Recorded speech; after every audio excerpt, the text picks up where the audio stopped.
Good morning and welcome to your favorite Saturday morning TV show. We call this Breakfast Daily Weekend right here on Channel 1 TV with myself, Jude Duncan. You can find me across all social media platforms using the handle at Mensa Duncan. Facebook, Twitter, now X, Instagram, all of it. I'll be glad to hear what you have to say. A big thank you to you out there for making the AgriFair 2025 a huge success. From all of you, the patrons, the vendors. In fact, all of you even just shared, the poster on social media. We are so grateful for all the support, really, and making it the biggest fair, really, in the country. And of course, our sponsors, Ghana Exim Bank, Legacy Crop International, the Development Bank, Ghana, Agri Impact Limited, Farmer Line, who were our tech support for the event, IDH Horticulture Business Forum, and of course, Trillium Ghana Limited. We are so grateful for the incredible support and for making the AgriFair 2025 a huge success. I had so much fun at the fair, seeing the amazing products on display, all of them homegrown. And for me, it showed that there's a lot more we can be doing as a people, right? It also displayed the enormous potential, within the agri industry. And I'm so glad that we could take advantage of it. Hopefully, in the coming months, we should be able to do more of such, events, all aimed at one thing, supporting made in Ghana, supporting homegrown solutions. And I think that, it was a real success, all because you took it, you endorsed it, and you supported it. So thank you so much for making the AgriFair 2025 what it was, a huge success. Moving on, I also want to mention that the city or the management boot camp is still ongoing. Exciting things happening there with regards to, learning about new trends within the business environment or corporate environment, leadership conversations, business strategy. All of it is still ongoing, and I know we are hearing quite a number of interesting stories coming out from it. So to the team there, of course, also making sure everything is going on well. Thank you so much for all that you are doing, and the sponsors, of course, for the management boot camp. Moving on, I think it's a good time now to delve into the big stories for the week and what the week it's been, from MPP internal politics issues, moving on to the formation or the outdooring of the new Patriotic Party school, where they say they are going to, entrench students in the ideals of the new Patriotic Party and what the party stands for in terms of its motto, development and freedom. We saw that really brilliant speech by the former President John Ajakum Kufuor. All the flag bearer aspirants were also there, right? So Dr. Baumia, Dr. Educhum, we saw the likes of Kennedy Japan. We also saw the likes of Brian Champon, right? They were there at the launch, and that was big. Got a lot of people talking. And of course, on Thursday, or I think Wednesday rather, we witnessed the huge press conference, by the suspended Chief Justice, Madam Gertrude Tokonu, talking about the ongoing, removal process and her concerns and the challenges with the case. A few minutes after that really big press conference, we saw the government also coming with their version. It was addressed at the presidency by the government communications minister, Felix Ofosu-Kwakye. And that's really been the week. It's got a lot of people talking as to what, their thoughts are with regards to the CJ removal process. Later on, the big issue, Salom Adonu, I believe today Samira will be sitting in for Salom Adonu. They'll delve deeper into the issues together with a very, expert panel, and we'll see where the chips may fall. But let me just run you through some of the big stories on citynewsroom.com across some online portals. So I'll start with citynewsroom.com, as we always do. The big story here, electricity tariff hike needed to save ECG from collapse. That's coming in from the majority leader, Mahama Ayariga. Also here, government committed to decentralized SHS feeding system, and that's the Deputy Education Minister. He's been clarifying that Dr. Clement Apak is his name. Moving on, Ghana's public sector tool of political power. That's coming in from private legal practitioner Martin Pebu. In the Volta region, floods forced closure of lower primary schools in Ketes, Mamime. Yes, Mamime. And floods there have led to the schools being closed. Some other stories here. Bank of Ghana staffs were not dismissed. They were on probation. And that's coming in from the majority leader again, Mahama Ayariga, who was declared. Some more stories. In the Ashanti region, mentally unstable man allegedly butchered stranger at Iputoja in the Ashanti region, right? And in Yendi, a water project is expected to be completed next year. The MP has assured. Don't respond to minority over CJ controversy. Ansa Ansari, who is, a legal practitioner and a teacher of the law, has advised Mahama and the Attorney General. Suspended Chief Justice spoke over rights violation. That's coming in from Menchia South MP Nana Eje Bafo Iwa. In Damongo, 16 arrested for alleged involvement in illicit drugs. Moving on to the central region, over 5,700 displaced by floods across 14 districts. NADMO confirms. EC can't be both referee and regulator. That's coming from the Office of the Special Prosecutor.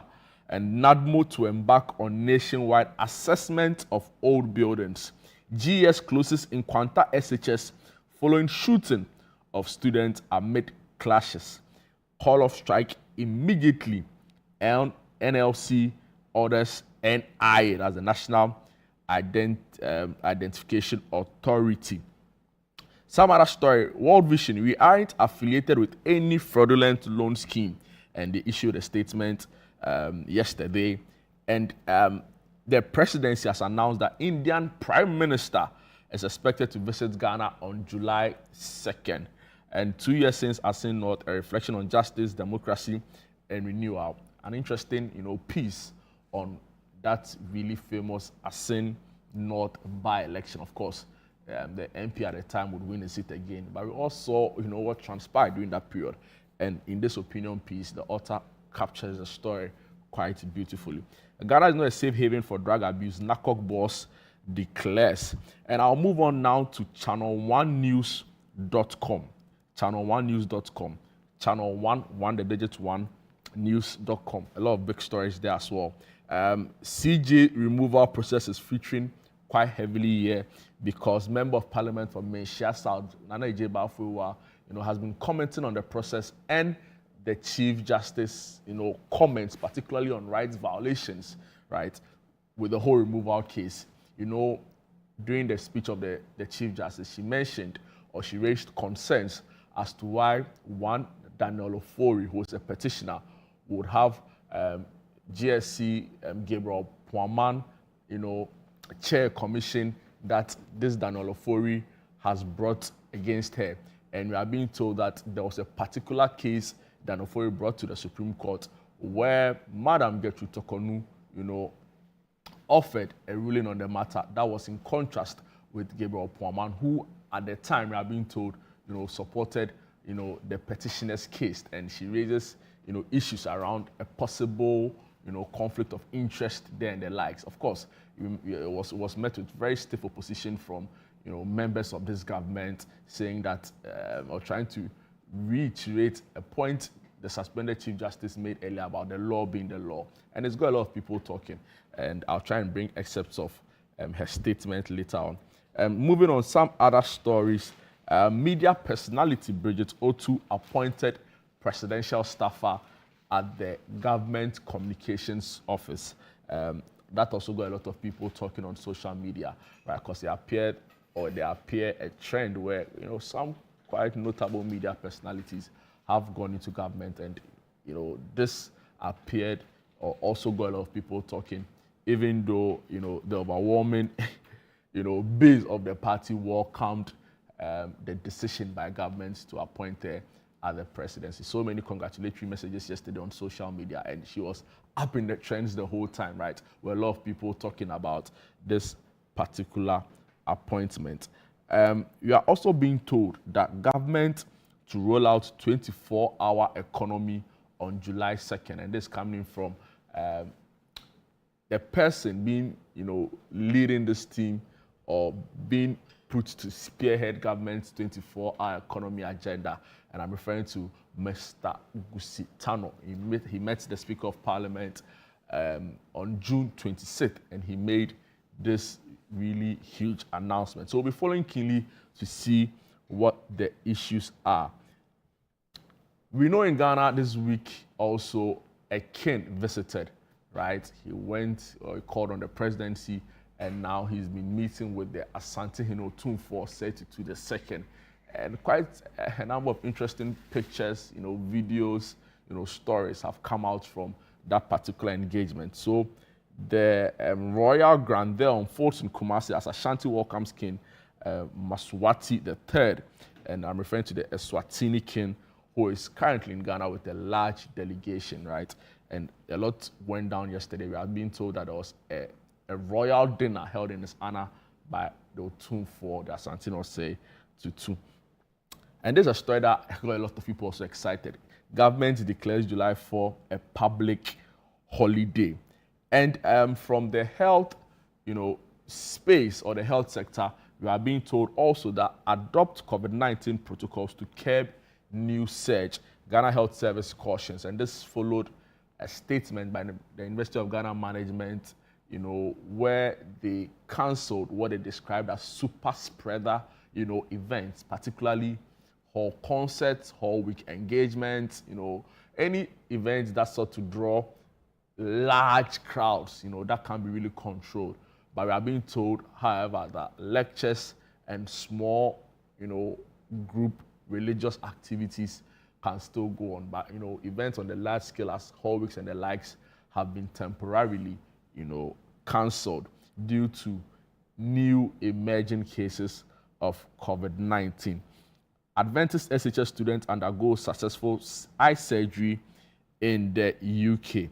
And the Bank of Ghana is also warning the public against 10 unapproved money organizations.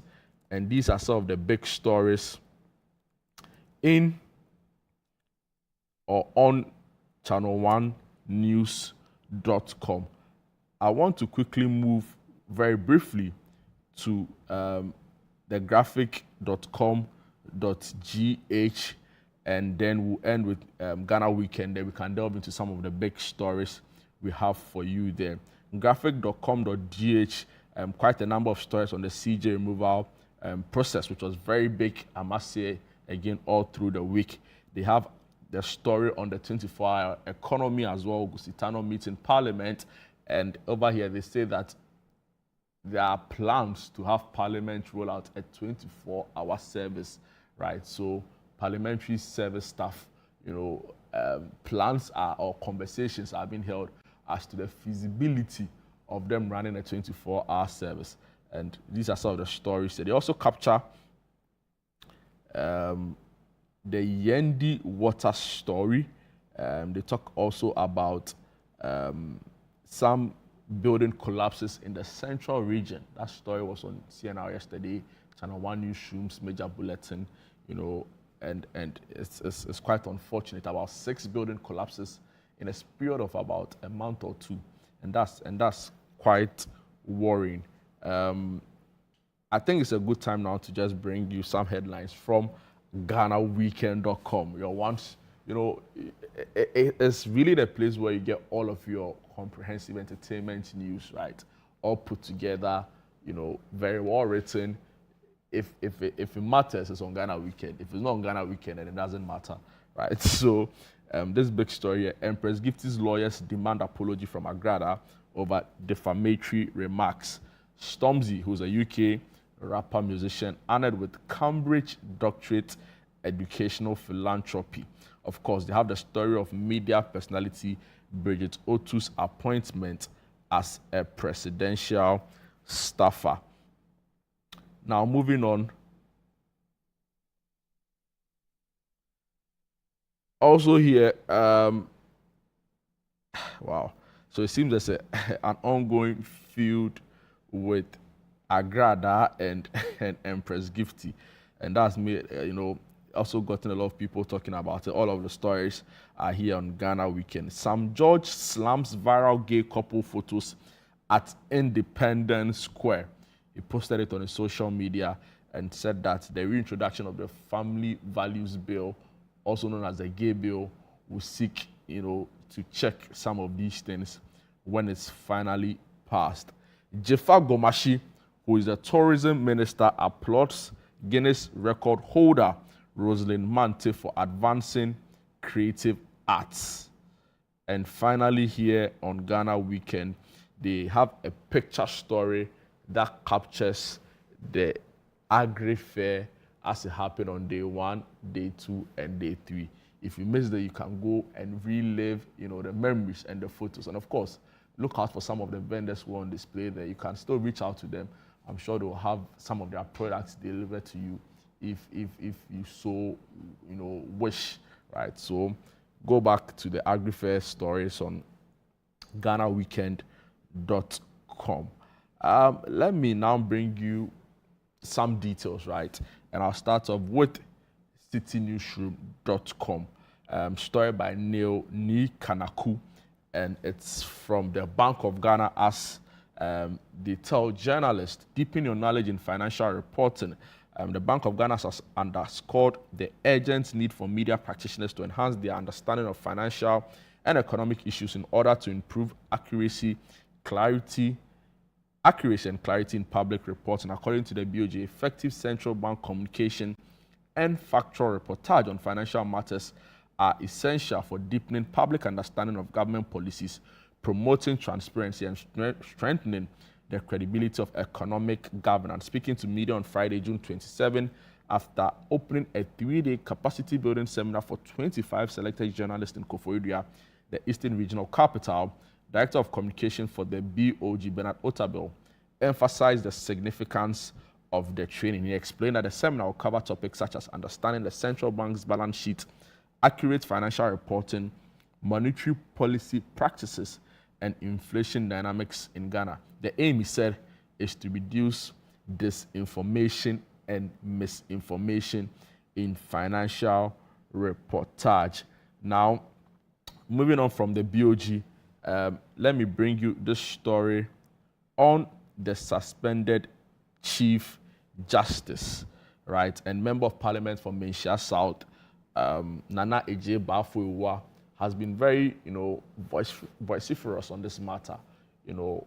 He's been talking about it a lot. I heard him on Eyewitness News yesterday and on CNR, raising concerns as to the process has been carried out by government. So suspended Chief Justice spoke over rights violations, Menchia South MP. So Member of Parliament for Menchia South, Nana Eje Bafo, has defended suspended Chief Justice Gertrude Tokonu's recent public address, arguing that her decision to speak stemmed out from frustration over violation of her human rights in the ongoing proceedings related to her potential impeachment. Story on citynewsroom.com. His defense comes amid criticism from some legal and political observers who argue that the Chief Justice breached the confidentiality provisions of Article 146 by addressing the matter publicly. Speaking on Channel 1 News, the MP acknowledged the constitutional concerns raised, but argued that Justice Tokonu has been denied her right to natural justice, as she remains unaware of some of the specific details forming the basis of the prima facie case, established against her. The story goes on to say the Menchia South MP maintained that justice must be both seen and felt, especially when the subject is a high-ranking judicial officer facing removal under controversial circumstances.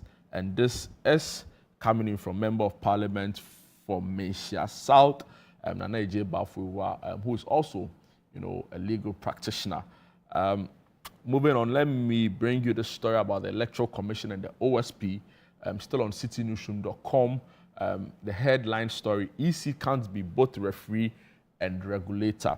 That's coming in from the Office of the Special Prosecutor. So Samuel Apia Darko, Director of Strategy, Research and Communication at the Office of the Special Prosecutor, has called for the establishment of an independent political party finance audit committee to strengthen transparency and accountability in Ghana's electoral process. Speaking at a conference on a campaign financing transparency organized by Transparency International Ghana on Friday, June 27 in Accra, Mr. Samuel Darko stressed the urgent need to reduce the cost of running for political office. He raised concerns about the Electoral Commission's current dual role as both a referee and regulator, arguing that it undermines public trust and fails to provide adequate oversight of party financing. Now, this is quote. He says, Ghana should explore the creation of an independent political audit committee similar to what exists in Norway, he noted. He goes on to say the body would operate separately from the election organizers and could include representatives from the audit service, the OSP, and the judiciary headed by a judge. It would leverage existing expertise and infrastructure and operate with a dedicated budget rather than functioning as a separate office. His proposal forms part of a broader call for comprehensive electoral and campaign finance reform aimed at safeguarding Ghana's democracy from the growing influence of money in politics. And that's coming from Sami Darko, also a lawyer with the Office of the Special Prosecutor. Moving on from politics to now some health stories, right?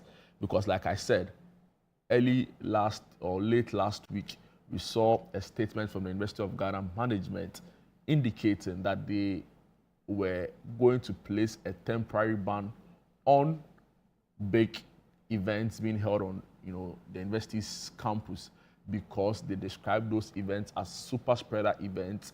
That was leading to students or the campus recording high cases of COVID-19.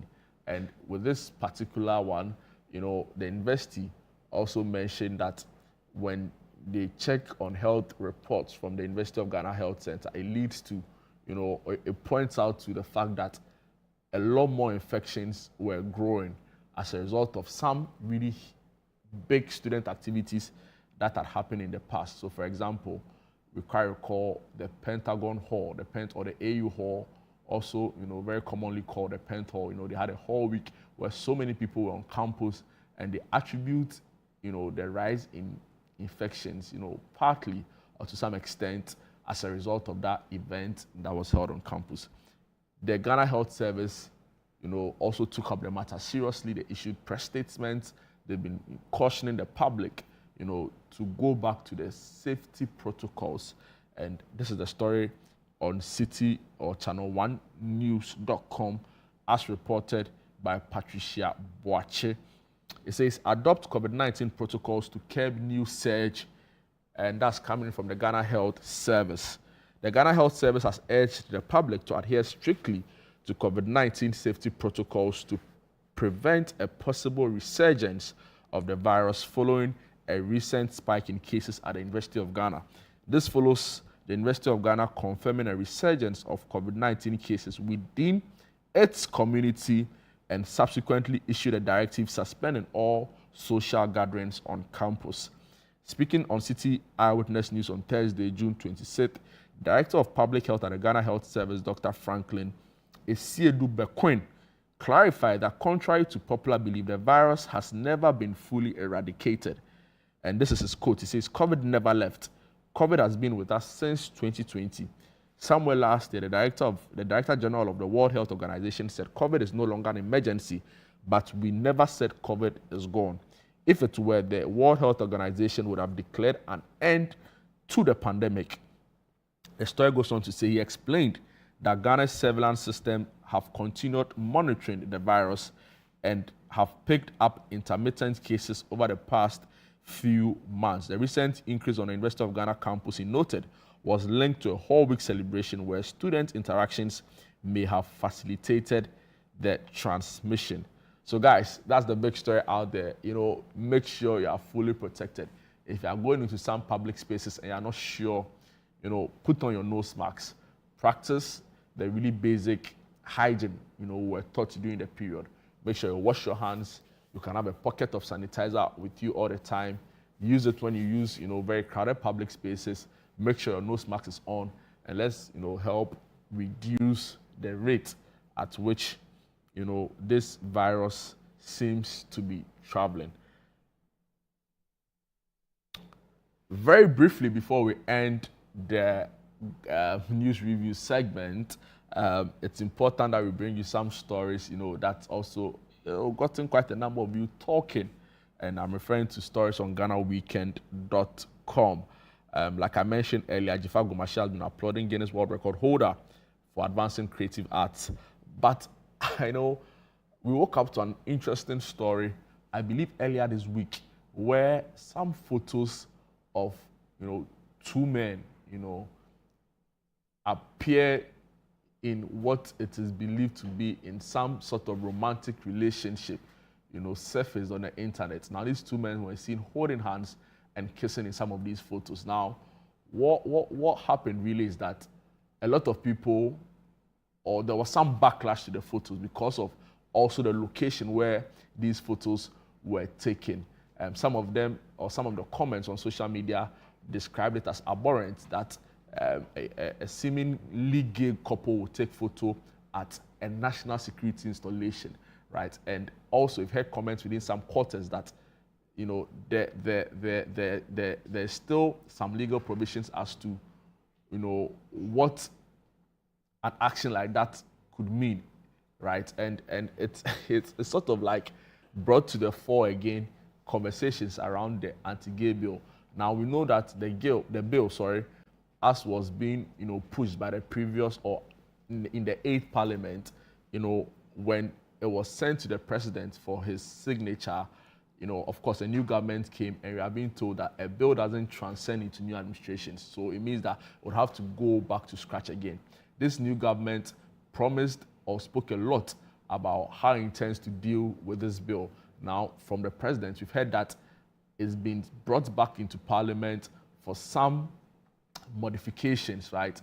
After which, if it gets to him, he'll probably sign. Of course, a lead proponent of the bill, that's Member of Parliament for Ningo Pram and also now Minister for Communication and Technology, Samuel Nate George, has been at the fore of this. When this particular video surfaced again, he was seen on social media talking about it. Of course, there's a political twist to it because some people feel like they're not hearing a lot about it in this new administration. He came out to debunk all of those assertions and reiterated the point that it's been brought back to Parliament again. I'm referring to this 9th Parliament. And according to him, he will hold this government or his president responsible and ensure that it is assented to when it finally reaches his desk. So very brief excerpt of the story. Sam George slams viral gay photos at Independence Square.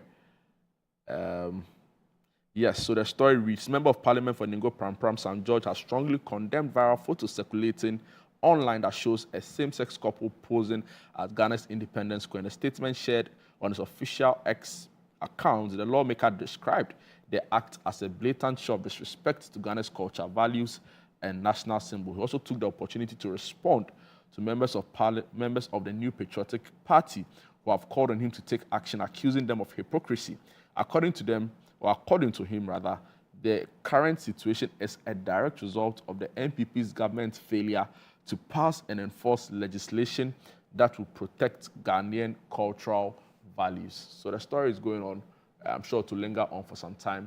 Clearly, some people are not happy with the photos and, of course, where it was taken, right? They describe it as a national security installation and an affront to Ghanaian family, values, and culture. We'll see how far this story goes, but I'll be following keenly to bring you all the developing angles to this.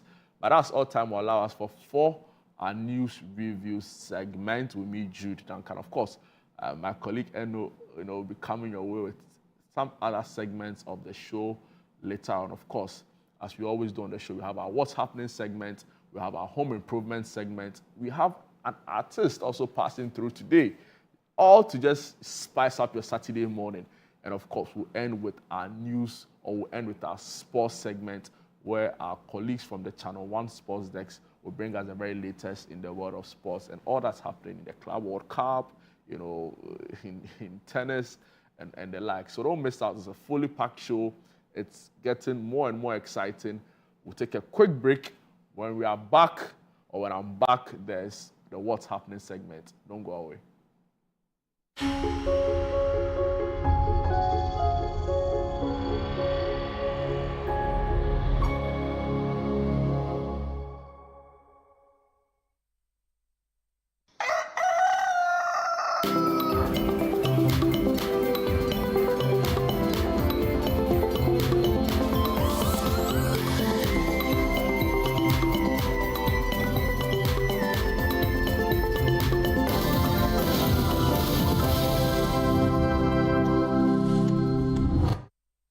Hi, friend. Where are we going today? Just use your imagination. Go, go, go! My family is the only thing that matters to me right now. This is the stuff that you only read about. These guys are the best. GoTV's ready to take you from your hometown to roaring stadiums and even on international adventures. So let's go together, from home or on the go with GoTV Stream. Sounds like a great idea. Woohoo! GoTV. Love it. Imagine a place where technology and compassion meet. A sanctuary of health, precision, and trust. At Olive Health Diagnostics and Imaging, we redefine excellence. From advanced ultrasound, X-ray, and CT scan services to accurate laboratory, cardiology, and dentistry, our mission is clear: to provide the care you deserve with accuracy, precision, and speed. Your trusted healthcare partner, Olive Health Diagnostics, always ready whenever you need us. Olive Health Diagnostics and Imaging, redefining excellence in medical diagnostics.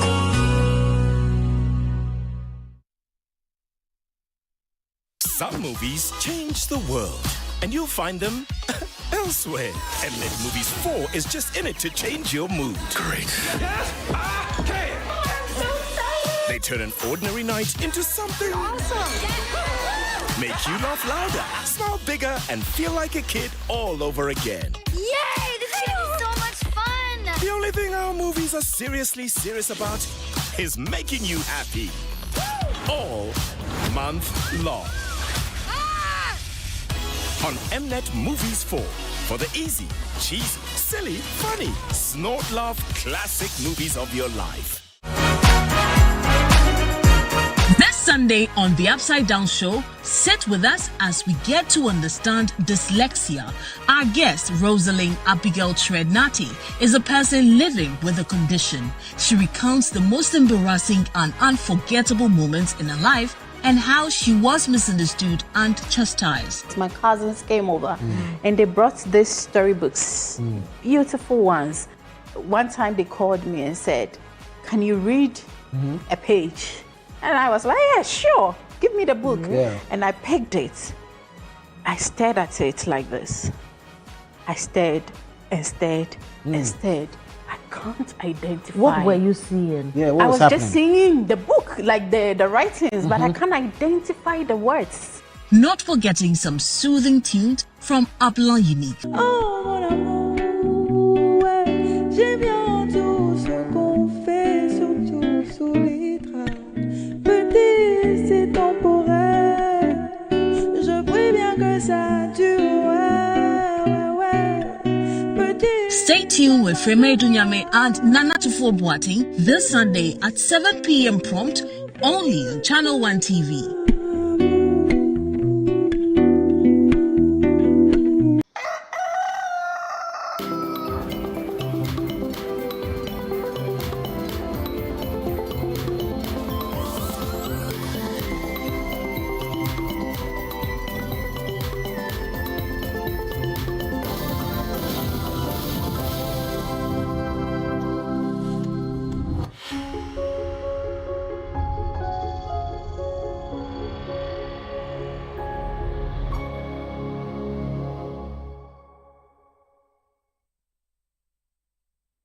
You're welcome back. This is Breakfast Daily Weekend right here on Channel 1 TV with myself, Jude Duncan. You can find me on social media with the handle at Mensa Duncan. Mensa without an HMENSADUNCAN. Just gone by, brought you the big stories from the week, really, as it unfolded. But now it's time for you to know what's happening, literally, in a location close by to you. But I'll start with what has already happened. I'll start with what has been before I move on to tell you what will be. Exactly. And with what has already been, of course, the AgriFair 2025, I can't re-emphasize it enough. It was amazing. It was great. Personally, it exceeded my expectations, right? And I was so excited that for the vendors that showed up for 3 days, it was worth their while in terms of their finances and in terms of that exposure they needed for their businesses. I have a friend who was a vendor, and he told me that it's not even about the sales they made that day, but the people who now still keep calling them, asking for products to be delivered. And this is what the whole idea was about. So a big shout out to the team, of course, here at Channel 1. From the very top, those who conceptualized the idea, those who sat down to strategize and plan, and those who executed, all of you, all of us played a role in making this a huge success. And, it feels amazing working with all of you guys. And of course, to the lovely viewers out there, I met a couple of people who said, oh, they saw the promo on Breakfast Daily Weekend. Exactly. They are so happy that you could turn up, come out there, see and buy. Even if you were a window shopper, I was okay. Next time I'm sure you come in there and make, huge purchases, with God being your help and with a lot of money coming into your pockets. So we'll see, because I am of the view that this ought to be replicated, and done on a much bigger scale. I've even said that if some other media houses can take it up, right, why can't we replicate this in Kumasi, in Takrady, for example, in the north, right, where there are huge farmlands there? So, yes, Channel 1, City FM has shown the way, but it doesn't mean that we own, the process, or we have the sole rights to doing this. Take it up, whichever community you are in, and help spread the message, right? And I'm so thankful that this was a huge, huge success. Thanks to you, a lovely viewer out there, for your support, for your well wishes, for your prayers. I had a friend send me a message the morning it was raining into the Saturday, the Friday into the Saturday. It's like, oh, please, I'm praying that, the rains doesn't, destroy the program, like everything will be fine. And God being so good, everything was fine. So thank you so much for your support and for making it a huge, huge, huge, huge success. Moving on to what's happening, really. Quite a number of things happening.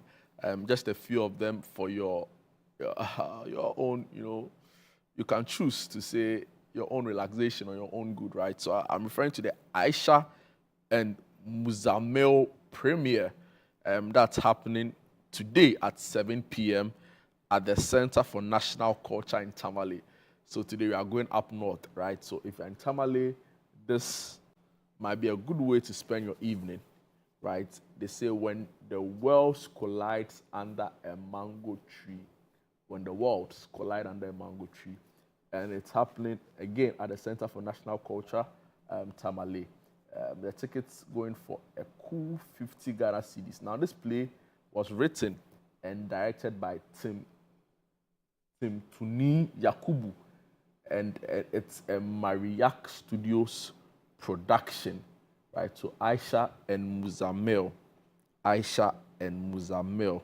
and you don't want to really miss out on this one. Now, let me tell you about Elubo, a movie titled Elubo, and it's premiering in Kumasi today, right? So Elubo is a movie, it's a film, by Ejiman Images, in collaboration with Tourist TV. Now, it's a true story on the Takrade missing girls. I'm sure you quite remember that really, horrific incident, about 3 Takrade girls who were kidnapped. They were missing for a very long time. Remember the whole political twist to the story where, they couldn't be found. Press conferences were held by police chiefs telling us they knew where the girls were. It turned out to be false. The trauma the family went through within that period. Now, all of that is put together in a movie. Hopefully, as a people, we don't go back to those dark days again, right?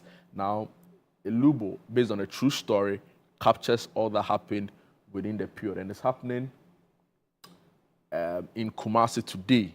It's happening in Kumasi today. I'm trying to get the venue for you. It's premiering at the Golden Eagle Cinemas in Kumasi Mall. Now, what's happening is that it's a TV show, right? So, happening in Accra, in Kumasi, and in Takrade. On Accra, it will be on, 5th July at the Snap Cinema AMA in Accra. In Kumasi, which is premiering today, is happening at the Golden Eagle Cinema in Kumasi.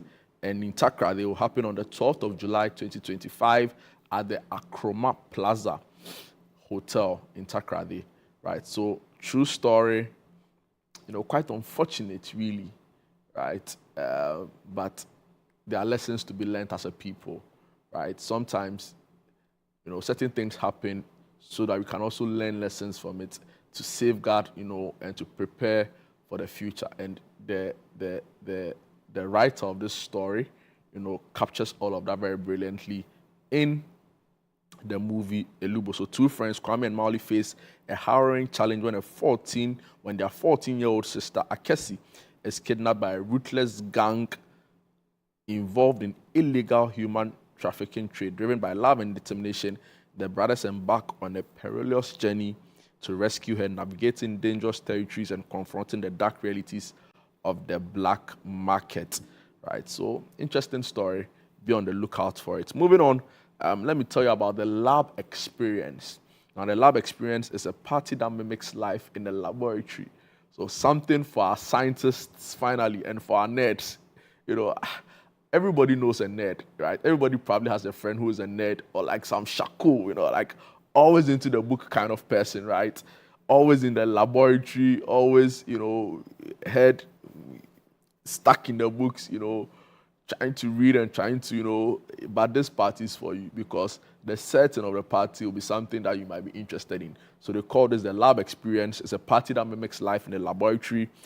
The lab experience, is a fully themed party, a fully set up in the lab, and become a full scientist for one night only. So drinks in test tubes and beakers, lab coats, access to passes, and more. So it's a fun way to hang out, right? That will be happening later today at the Yard and Bar Grill in Kumasi. Unfortunately, it's not in Accra, but I'm sure our Kumasi friends will have a good time. So if you're in and around Kumasi, the lab experience party is something I'm sure you should be interested in, right? So you can go out and have fun. Now, the paint party at Topia, the paint party. So paint, play, and party with us Join the team at Topia for a vibe experience. Free chops and refreshments with your ticket purchase, live music, karaoke, board games, video games, and delicious foods in our futuristic creative space. So they say don't miss the vibes. Come create, connect, and chill. It's happening on Sunday between 2 p.m. to 7 p.m. And you can go on Instagram at Topia's page, sign up there, get tickets there, call your friends to join you, go have a good time, rest for the week ahead. And I'm sure to be an exciting experience. Moving on, Love Notes with BF. And this is by Bernard Franklin. So Love Notes with BF is a themed, intimate event by Bernard Franklin for people from all walks of life to experience wholesome music, therapeutic conversations, and build genuine connections. This happened at the Jamestown Coffee Company in Accra between 5:30 p.m. and 9 p.m. on Sunday. I love the artwork. It gives the vibe. It gives an indication of what to expect. They say wholesome music. Remember, the theme is homecoming and it's an all-white event. So, Charlie, put on your whites. Sunday between 5 to 9 p.m. You can go there, go have a good time, and I'm sure you'll be excited, right? So, Love Notes with BF by Bernard Franklin. So I'm sure the BF, an abbreviation of the organizer's name, and he says there'll be wholesome music. Of course, there'll be some food, and there'll be great vibes. So that's the with Love Notes. Now, let me tell you about a project that I'm particularly so excited about each time I get to talk about it on what's happening, just because of the values and the skills, that are being taught and put into the new generation. I'm referring to the bar camp, by Ato Olsen-Apia. He's a lover of knowledge. He's in his own right. You can say an educationist, also, a tech guy. And he's been doing this for years, on campuses, helping students, offering them mentorship in areas such as, coding, so many things. Sometimes you can't even, so many things, even leadership, right? So Bar Camp is happening at Cape Coast. This is the Bar Camp Cape Coast 2025 edition. It's happening this Saturday, 28th June 2025 at the Nat Hall, Cape Coast. Of course, you have to register. Go on their social media platform. There's this particular artwork there. You can scan the QR codes and sign up, register. Don't go alone. Tell a friend about it, right? If your sister, if your brother is in university, is in senior high school, is still trying to figure out, which career paths to follow, I think this is a good place to start, right? So they say impact, innovation, and quality. And so the Bar Camp Cape Coast is organized primarily by the Ghana Think Foundation, an organization based in Ghana and in the US. And they've successfully organized over 100 bar camps in Ghana. So it's a network building engagement with change makers, doers, and entrepreneurs, right? So this will be the 13th bar camp in Cape Coast, and it will be a showcase of entrepreneurs and innovators. Now they say what to expect: mentoring by professionals or entrepreneurs, networking with like-minded individuals. You could find your business partner there, right? So like I said, if you're a student, you're in the central region, or you're in Cape Coast to be specific, you're wondering what the future holds or what career path to explore, you are still trying to figure out what really excites you, where your interests lie. I think this is an event for you, right? Beyond the fact that you get to learn some really quality, skill sets, you also get to meet great like-minded people, right? You form healthy relationships, you form healthy friendships, and you don't know how far you can go with that. So I fully endorse this. I can wholeheartedly vouch for this event, and I hope you do take advantage of it. Again, shout outs to the team, Ato Olsen-Apia. He's been running this for so long, and I really respect the commitment, the grace, and the energy you put into this, right? You know, I remember from my days at the university where he was still coming around. You know, I remember I used to meet in Volta Hall, and the boys were so excited that the meeting was being done in Volta Hall, because when you go there, you see a lot of nice things, you know. But he kept at it, you know, and he's really made this very huge. And there are so many success stories from this. So shout outs to the team. And of course, again, if you are in and around Cape Coast, please do go for this event, and you'll get to learn something new. That's it for our What's Happening segment. I told you, really exciting lineup of events we have for you this week. Now, we'll take a break. But before we do take a break, let me remind you what to expect when we come back from the break. Our home improvement segment with Eno will be happening. Of course, Nabia joined her in studio on a very exciting conversation on elevating your space. You know, Nabia, she did, you know, some vibe and some pechepetin small, but it was an exciting conversation, or promises to be an exciting conversation on how to elevate your space, you know, how to make it more lively, how to bring life into your space, you know, and the likes. You know, Eno too, she likes the entrance. So it's going to be an exciting conversation, guys. Trust me. You don't want to miss out. Don't change your dial. Keep it right here on Channel 1. We'll take a quick break. We're back. That's more.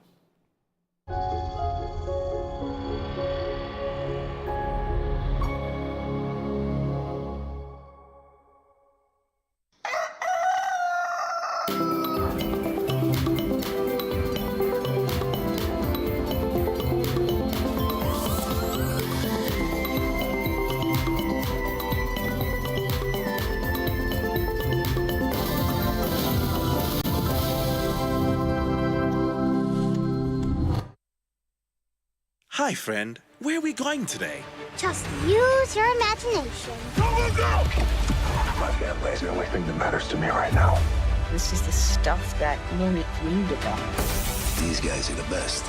GoTV's ready to take you from your hometown to roaring stadiums and even on international adventures. So let's go together, from home or on the go with GoTV Stream. Sounds like a great idea.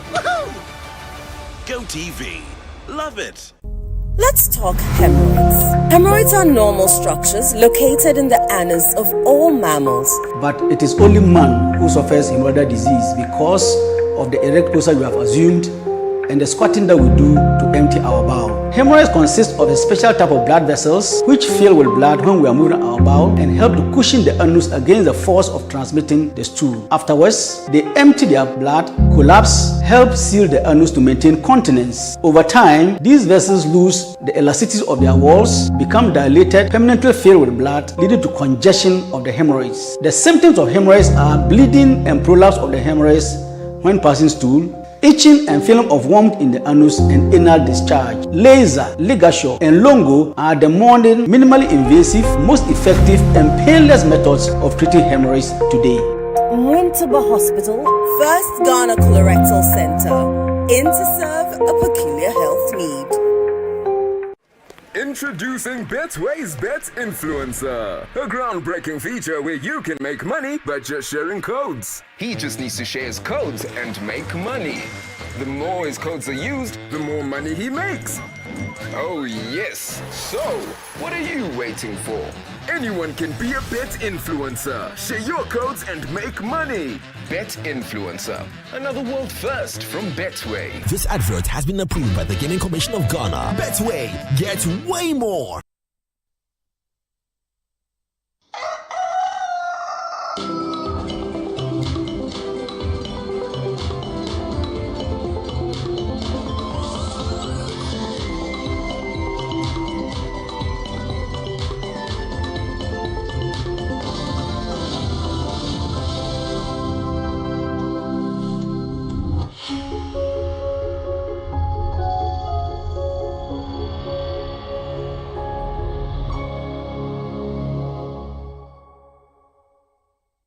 You're welcome back to Breakfast Daily Weekend right here on Channel 1 TV. My name is Eno Safo. Today we're talking in our home improvement segment how you can elevate your kitchen space, you know. what can we do to make our kitchen space have that extra spark, that beautiful look that you see all around town? And joining me is Amma Nabia Boachidankwa. She's creative director for Bassinets and More Limited. You're welcome. How are you doing? I'm fine. But you have to give me cake. Each time I come here, I request for cake, a slice of cake. Oh, is it? Yeah. This is actually my first time meeting you, so this is the first time I'm hearing it. Okay, so you're pardoned. next time you come, producers, have you heard? Okay, they have heard you. So the cake will be ready next time you come here on set with us. So we're talking kitchens and we're talking laminate boards. First of all, what is laminate boards? I mean, I thought you could just do some normal wooden counters and whatever, and then your kitchen will look nice. What are laminate boards? Okay, so let me take you back briefly, then I'll bring you again. Okay. Okay, so laminate boards are essentially plywoods. Oh. But the covering on the plywood is what qualifies the plywood to become a laminate board. Yes. So what we're talking about is plywood that is different, how do you call it? Different layers of wood that have been pressed together very firmly with a lot of resin or glue. Okay. Yes. So that is what becomes the plywood.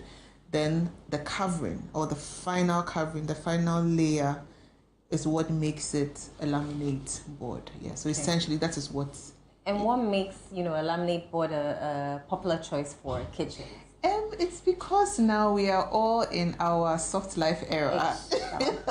I like that. So we want the modern kitchen, we want the modern Italian kitchen. We want what we see on Pinterest, what we see on House, what we see when we travel, our Dubai, our China, our Turkeys, all the kitchens in the apartments, they are mostly used with these laminate boards. So when we come home, we're like, no, I don't like my old looking kitchen, this is what I want. So it's generally the trends of travel and see, and also the general trend of furnishing, which has improved over the years. Wood is still a good variable for kitchens, but now we are in our soft life era. We all want. So in terms of durability and aesthetics, between wood and laminate, which should I go for? Of course, I won't even lie. Wood is, how do you say it? Primus inter pares. Okay. But the thing is, because the laminates, they have used wood veneers now, and because they've realized that most Africans, or where they are shipping it to, we have hot kitchens. Hot kitchens means we cook in our kitchens. Yeah. As compared to theirs where it's just warm salad, a bagel, we are gone. We are making soup. Yeah. Okra, I think. So they have improved on the quality, the durability. So now we have boards that are anti-humid, that can last or resist water and a bit of oil much better than it used to be before. Yes. So in terms of durability, there's a lot of improvement when it comes to that. But wood is the best. Or can they be done here? We have a few companies that are making it here, but the kind of quality and the kind of I'll say production standard, the imported ones are the best. That will make them pricier. Scale up. If you bring us machines, we'll do it for you. We'll do it. There's nothing we can't do if we put our minds to it anyway. So tell us the different types of laminate boards that we have. Okay. So I want to talk about what is available on our market, what we normally bring into the country. So there are three types. We have the block boards, we have the MDF, then we have the plywood. So the plywood, just to tap into what you said, there's some people who are making it here. So we have the local plywood. So when you go, you hear people ask you say, I'm going to buy plywood. They ask you, per local and now per foreign plywood, because some companies are making them here. So we have the plywood of two types, local and the foreign. Then we have the block board, which is essentially imported. Then we have the chipboard, which is imported. The thing is, you can't just buy either because you're looking for, you have to know what exactly you're going to use the boards for before I can advise you, or someone, your installer can tell you that, okay, let's go for this particular type. But on the market, you have the block, you have the MDF, then you have the plywood. I see you brought some to show us. Yeah, so, okay. I mean, you've spoken about foreign, local, so yeah, show us the different types that you brought to us. Okay, so the good thing about the laminates is that they come in different colors. Okay. Yes. Okay, so you're spoiled for choice when it comes to that. You are spoiled for choice. So if you can look at these. Oh, wow. They come in different colors. And the way the boards are made, you can also custom paint over. So sometimes we get the white ones, then depending on what the customer wants, then we just stain it or spray it to the colors. So this is not even the full complement of colors available, but this is what we normally show to clients, that you can have custom colors. So the shiny surface, I want you to just touch. Okay. Yeah, so this is what makes it laminate. This is what turns it into laminate. Otherwise, it's just plywood, which is just there. Okay. So once this protective cover is on it, this is not paint, it's just a protective cover aside. So they put the paint, they put the protective cover over it. Then it becomes plywood. Okay, so this is like laminate proper, showing what it is. And what are the benefits of, laminates in comparison to maybe wood or stone? I can install a kitchen for you in a week, 7 days. That's actually, it's the installation time. Oh. Within 7 days, I can give you a kitchen, no matter the size. But with wood, we have to wait, let the water come out. Then sometimes when the water comes out, the wood will warp. This doesn't give you that. This it's as straight as we bought it. So the most important benefit is how fast we can use it to do work. And also it's the finish. With wood, you have to do a lot of processing to get it to look a particular way, even though wood is beautiful and all of that. But with this, if you want a black kitchen, we can just go about cutting our black and we are done. Yes, so that is the durability and not durability, it's how fast we can do the installation, and also the instant finish of beauty that it gives us. What am I using the laminate board for? Is it for just the cupboards, the cabinets, or can it be used for the countertops as well? Countertops, you have to use stone. That's when the worktop comes in. Okay. But everything that you mentioned is this. Use this. Yes. So the cabinetry, that's what you're talking about. We use these. Okay. And also you have to, depending on how you are going to use it, that is when your installer, your carpenter would double the boards. Double is, if it's this size, probably double it to give it a bit more thickness. But otherwise, cabinetry, is expensive. Yes, it is. Because then you need to buy extra if he has to double it. Yes, it's expensive. And also, it's important. The importation is even where the thing starts. Because when they start with the dollar is doing this, the euro is doing this. The dollar is down. So they can't give us that excuse anymore. The dollar has not done anything. They should reduce the price. That's the thing. They start with the dollar. So it's the price that's on the market. That's what influences the cost. Yes. So that's essentially what it is. Oh, right. Okay.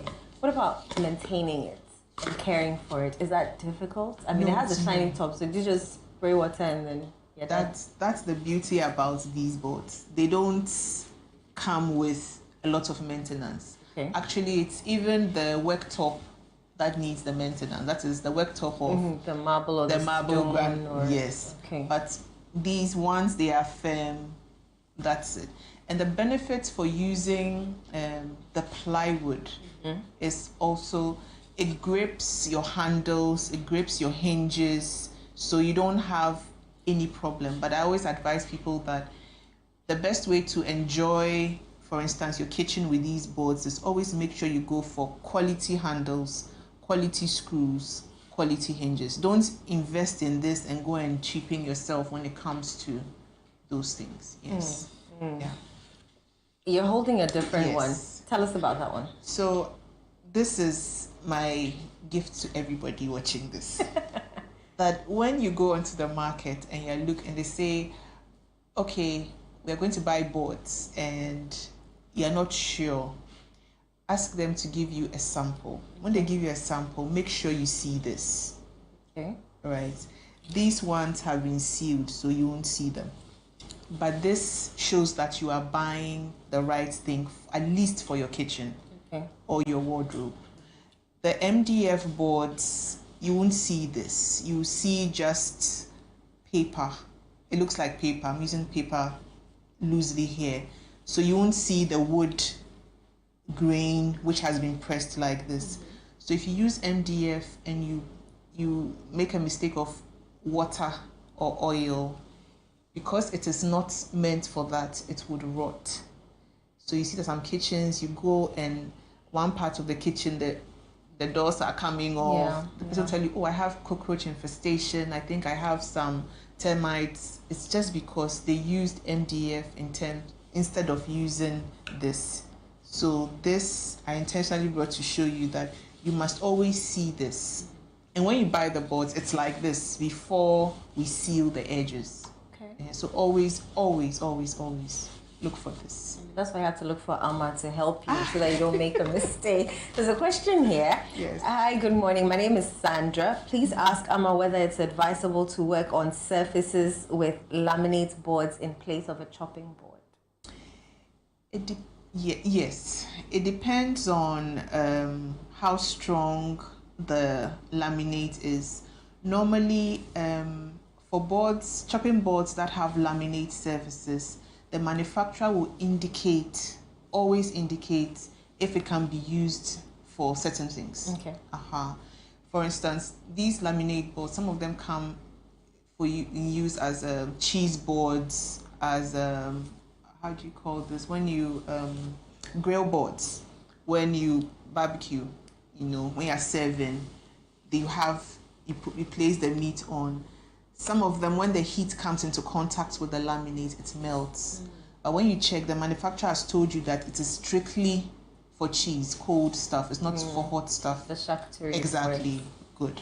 So when you are buying, don't just buy it in the name of I'm buying. Always flip or read a review of what the manufacturer. Yes. Okay. Well, this question I think we answered, but let me read it anyway. Okay. Good morning. My name is Chantel. I'm watching from Lashebi. Please ask the guest the cost aspect of laminate boards for the kitchen. And we touched on it. He said it's expensive. It is. So psych your mind. So right now, average kitchen, you won't get it less. This is minus accessories of cooker, hob, and all of that. A good installer will tell you you're looking at 40,000 Ghana cedis. That's what a standard kitchen. Hey, 40,000. Wow, Chantal, did you hear that? 48. Yes. Let me sit back. 40,000. Yes, 40,000. Oh wow. That's why when you look at like the very big, huge established companies, they'll tell you, oh, 120. We're doing sales reduction, 100. That's what it is. And yet it's even like. Wow. With appliances. Yes. Wow. Yes. So these kitchens, you must come prepared. You really must come prepared. I don't even know what to ask anymore. But it doesn't mean wood is also cheap. It doesn't no, mean wood is not cheap. We know wood is not cheap, but I mean, we're thinking maybe plywood could press together. There'll be a bit affordable, no? No. Okay, let's disabuse our minds. Yes, please. Interesting. There's one here that's asking, I want to find out whether the laminate boards are durable. And this is Kukwa from Tema. Yes, they are. As I said, it depends on what you are going to use it for. So that's why it's always advisable to tell the installer the scope of usage, of your usage. If you know your kitchen is a hot kitchen of soups, stews, fufu, banku, all the hot stuff, we can still use laminates, but he would go strictly for the one that is anti-humid, which is also available in country for that. So you don't say that, oh, I won't use the kitchen that much, and he'll go and take maybe the normal type, then you call him later to kind of tell him that there's something happening. That's how come you have the argument with him or her. So always tell your installer that this is how I want to use my kitchen. Just tell the truth. Yeah. Then let them give you your option. Then you decide that, okay, I want to, then I don't want to. Right. Yeah. Let's talk about the environmental impact. Are there eco-friendly ones? Or? Yes. Okay. I'm very happy you asked that question. Because of all the climate change discussions now most importers are producing boards under strict regulations within the EU. So the boards which are coming have the green signage stamped on them. Yes, so it's now a regulation because of the resin that they used to press the glue together. So now it's a regulation. So I can't take you to the harbor, but if I could take you, you see that all the boards which are coming have the EU sticker on it, that it has passed through certain tests. What current trends are you seeing in laminate boards? The current trend or the major one is minimalist. People are looking for not too bulky, not too loud, but just if it's a single color runs through, nothing loud. Yes. In terms of minimalist, also goes in terms of the color that they are looking at. People are going into creams, grays, charcoal grays. If it's blue, a bit of navy, and all of that. Those are, and I blame Pinterest. I blame house. That's what I know. Most of the designs and things you see are either gray or white, like very nude colors. Exactly. Yeah. So when you go and say, oh, let's do a bit of burnt orange, you look like no, I'm like, I have a little colors. A pop of color somewhere. So so if you most installers would bring that pop of color in the appliances, but generally it's just minimal nude themes. Let's go back to the 40,000. The cost. Okay, let's go back. Is the cost just for the laminate boards, or that includes installation? Okay. So it includes both. Okay. Please breathe. Please breathe.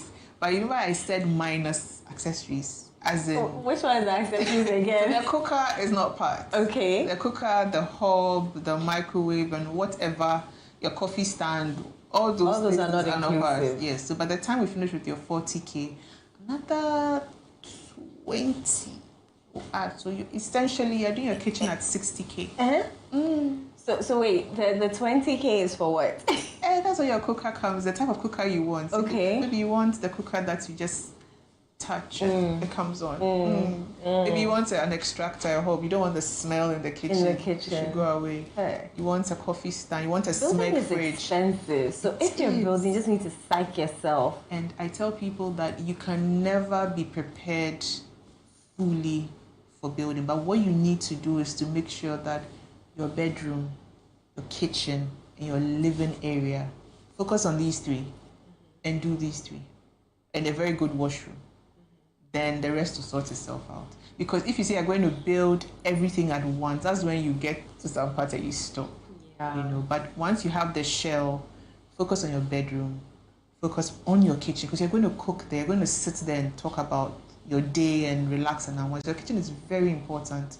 You sleep in your bedroom, so use a washroom, right? So that's, I call it the circle of three. Do that, then the rest will follow. Yeah. What are some common misconceptions when it comes to laminate boards? It's expensive to run away. But it is expensive. As I said, we can do it for you in a week and not blink. Okay. And it's not only for kitchens. Just that kitchens is the primary thing, but offices, shelving, desks. You want a custom desk. We can use these to make a custom desk for you. Shelving in your office, boardrooms. Like we use it every day now. Everywhere now. You know, commercial hotels, you go and you see the cabinetry in the bedrooms, cabinetry in the lobby, even what we use for the reception desks are the laminate boards, you know. So the biggest misconception is that, oh, it's expensive, but we're using it everywhere. Yeah, it depends on the quantity. It's the quantity that makes it expensive. The more boards we buy, the more expensive it will be. So that's the biggest misconception.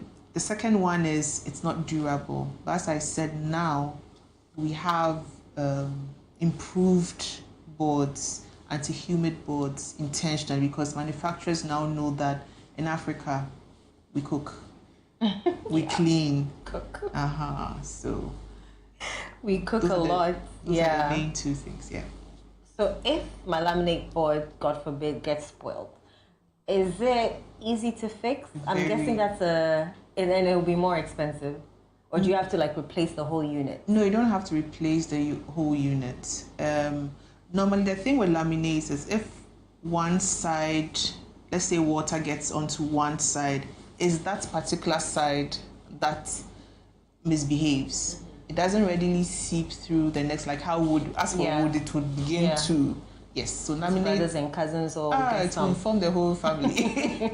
But for laminate, it's just stuck at that particular, and you see that it begins to drop and it begins to behave funny. So it's easy. It depends on the installation too. If the installation is not in the corner, awkward corner, which we have to remove the entire thing, it's just a matter of just removing the screws at that particular side and install. That is why it's very good for shelves. You know, most offices. There's a question here asking about shelves in the kitchen. Yes, most people use it for, because it's very easy. Once you just remove that particular screw, put the new like finished one, and just screw back. So there's no hammering involved when you're installing? No, we don't. We don't hammer. I like that. We don't hammer. It's just screws. We call them our nail guns. Okay. We just charge them with batteries, like with electricity, and I'm sure you've seen a couple of them. Yeah, and it goes and it goes. There's no another. Okay. Oh, so if you hammer it, it destroys it. Totally. Right. Totally. Do not hammer. Do not hammer at all. Yeah. Okay. Okay. There's the nail guns we use, and we just screw. That's within a week. Whereas the wood, we are now, this one you just... Nail gun, and then you go your way. You're gone. That's simple. The cost to know. It costs to know. It's just the cost. But tell us where we can find you, so that, you know, instead of us going to be duped on the market because we don't know laminate boards. Yeah. Okay. Tell us about where we can find you and give us the details. Okay, so let's start with socials. So socials, I'm on LinkedIn, I'm on Abia Boachidankwa, I'm on Facebook, and I'm always talking about boards, always talking about what we need in terms of accessorizing. So all those, Instagram, LinkedIn, Facebook, I'm there. And I also have a workshop where when we have orders, I do this. I don't know if you've ever heard of Mensa. Yes. Yes, please. Thank God you have. So that's where I do the orders as well. And I generally consult for people as well. People want me in the mix of getting it together for them. Okay. Yes, where to find the board. So that's essentially where to find me. Interesting. Learned a lot. Any last words or any pros and cons or anything you want to tell us before? I think I would just re-emphasize this point that tell your installer the truth. Okay, always don't be shy of saying that for me, this is my budget. This is what I'm going to use it for. Okay. If you say those things, if you give those information, then we are able to tell you what exactly to buy and what exactly would work for you based on budget and usage. And in terms of price, well, as you said, the dollar is coming down, so hopefully, yes. But there are also companies here in Ghana that produce the boards locally. So it's not always that you have to get the foreign boards. And also the boards can be custom stained for you as well. So we can get the plain white boards and use whatever color that you want as well. That's also a cheaper option in terms of getting it already stained in the color. So you can look at that as well. Yeah. And we use it for everything. Shelving, cabinetry, side tables, anything. Yeah. Oh, it's been a pleasure. Thank you for enlightening us on how expensive it is, but I like that. How beautiful, and how you can use it in the kitchen. I'm sure next time you come, we'll speak about other rooms and what else we can use lamination boards for. So you had Amanavia Boachi Dankwa. She's creative director for Bassinets and More Limited, telling us what lamination boards are and how we can use them to beautify the kitchen space. Right about now, though, we have Jimmy, who's going to, give us some melodious tunes. Stay tuned.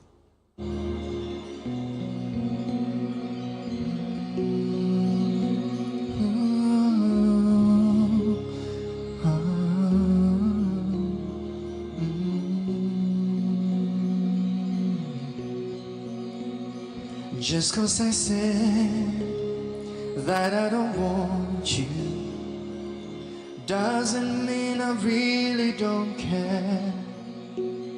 Please don't be scared that I will hurt you. Just call my name and I'll be there. I know fit to let you go, even if you want me to. Baby, you should let me know. Say you get the space for two. Don't let me go, 'cause I don't wanna leave you for another person. I know gonna let you go. Even if you let me down, I'll stand by you all night. Yeah, I know gonna let you go, 'cause I'm addicted to you, even though you don't want me, baby. Yeah, 'cause I'm addicted to you. Yeah, 'cause I'm addicted to you. Yeah, 'cause I'm addicted to you. 'Cause I'm addicted to you.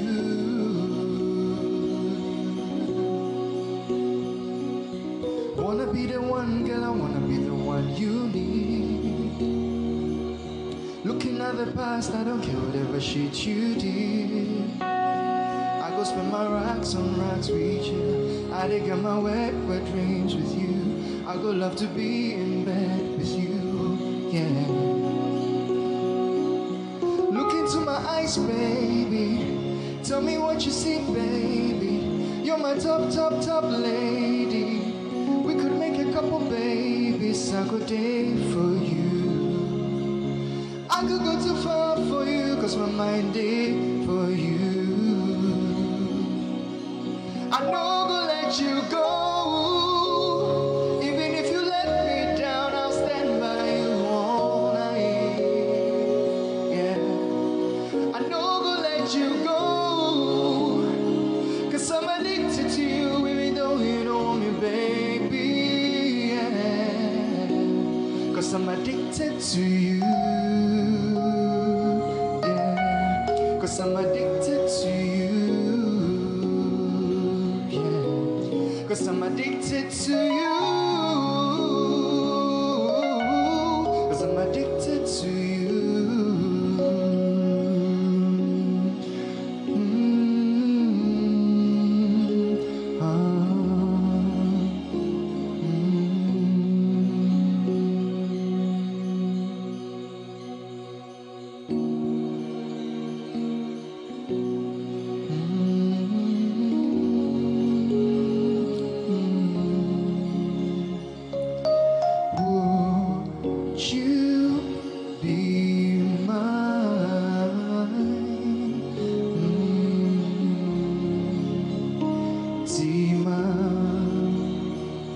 It be something about you, it is sync with me. Oh, synchronize when you go down on me. You did like Hennessy, Hennessy, baby, Hennessy, baby, baby. Bono jeans my jolly, jolly, jolly. Bono jeans my jolly, jolly, jolly, yeah. Give you love that you need, anything just to have you, yeah. Waking up to your face and the touch of your body, yeah. My baby fire, my baby fire, baby. Come and be my perfect wine, come and be my perfect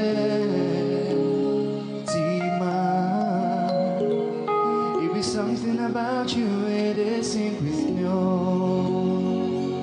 synchronize when you go down on me. You did hide me like Hennessy, Hennessy, baby, Hennessy, baby, baby. Bono jeans my jolly, jolly, jolly. Bono jeans my jolly, jolly, jolly, yeah. Bono jeans my jolly, jolly, jolly. Bono jeans my jolly.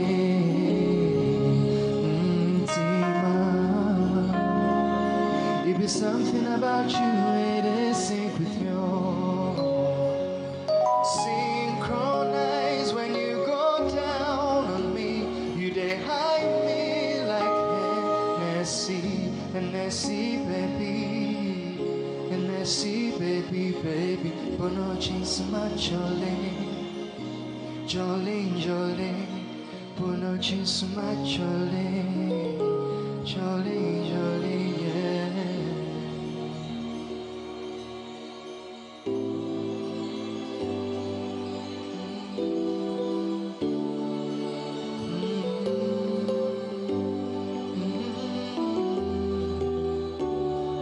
Waiting I don't put myself into, but I like her, yeah. It be like saying I love the enter me, but I like her. It is sweet me for body, make a bad man go crazy. Waiting I don't put myself into, but I like her, I like her more. I know feet, I swear. I know feet, I swear, a day without you. Oh, baby, tell me something, no, make it cool him man down. Oh, monkey, tell me something, no, make it cool him man down. Oh, baby, tell me something, no, make the something cool me down. Baby, tell me something, no. Make a bad man sleep tonight, yeah. Make a bad man sleep tonight.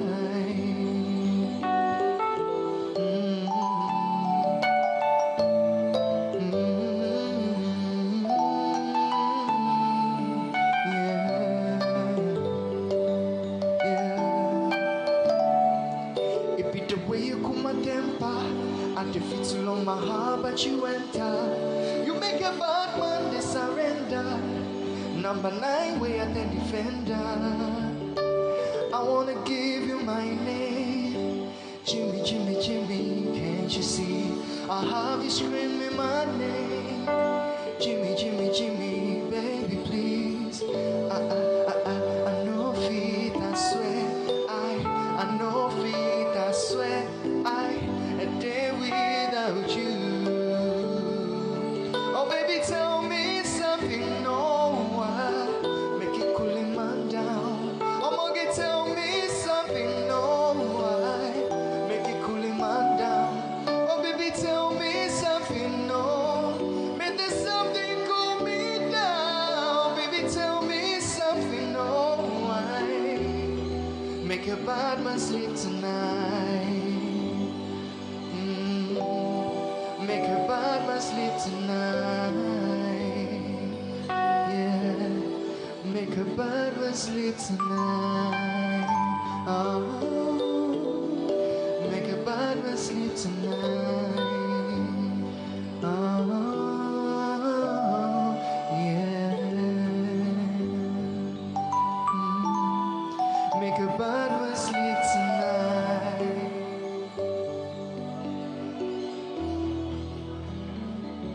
Set, join me on set. Join me on set. Wow.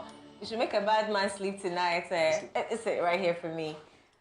We should make a bad man sleep tonight. Yeah. But why is she calling your name Jimmy? Say in the middle. All right. Yeah, there we go. All right. We should make a bad man sleep tonight. Yeah, make a bad man sleep tonight.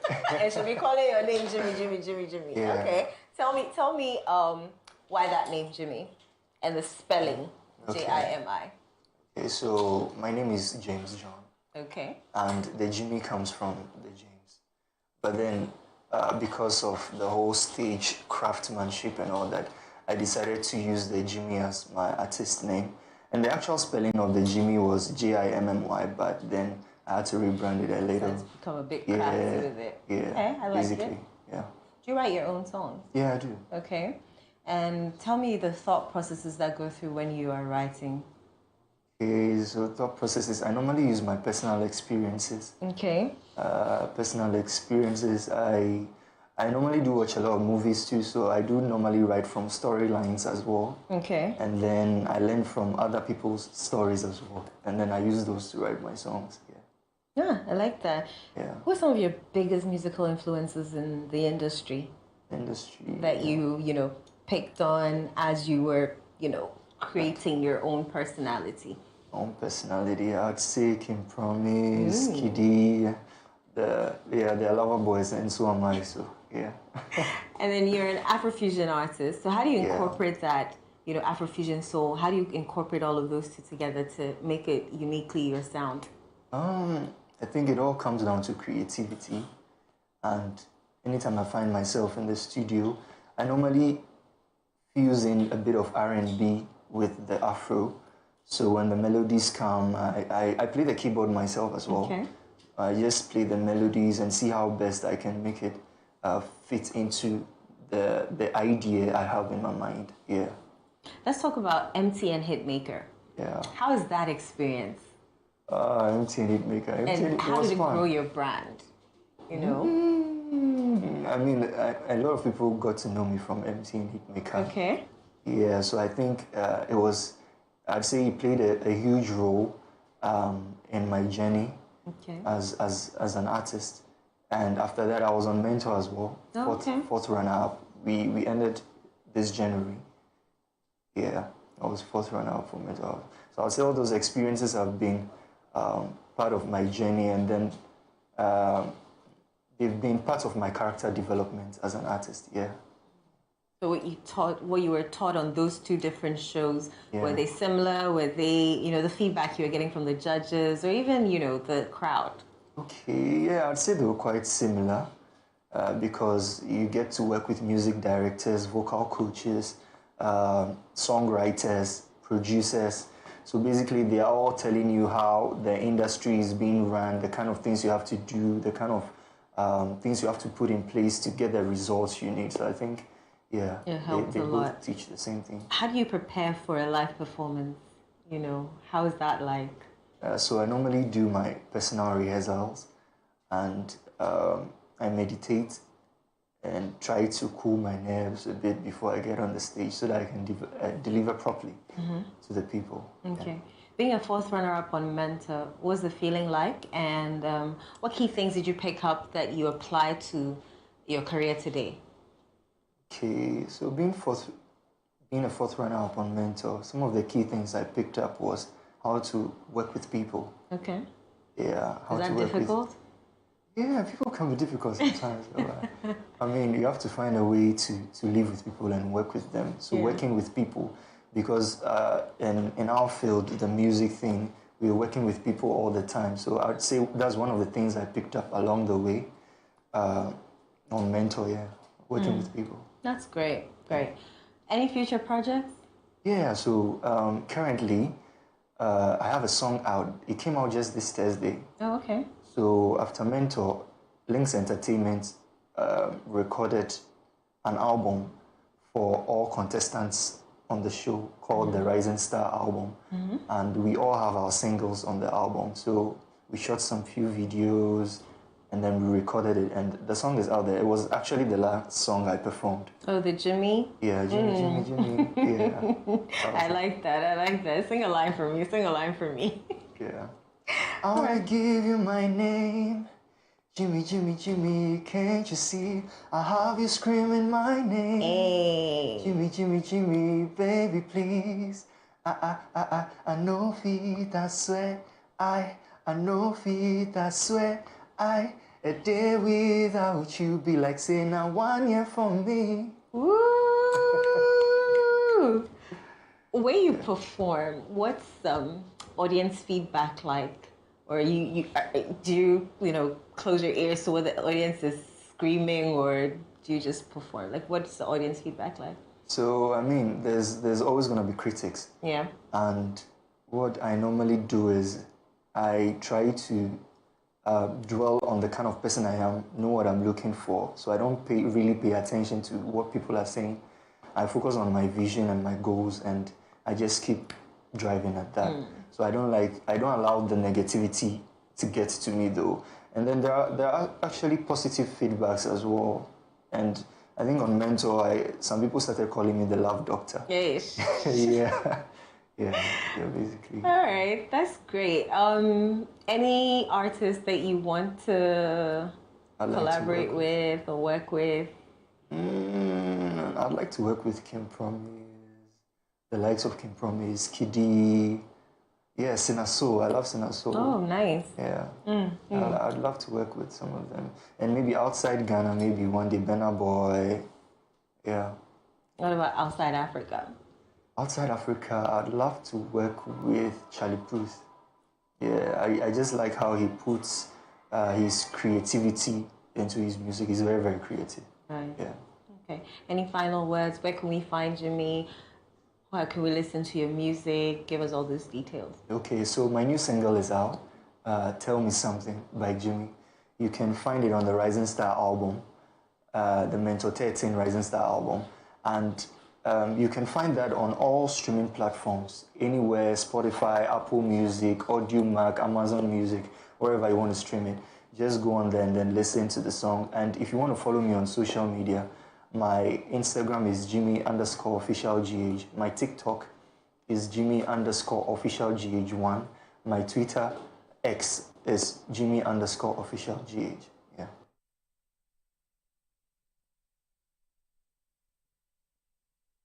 Thank you so much. From here, it's just, going up to the top. Yeah. Thank you so much.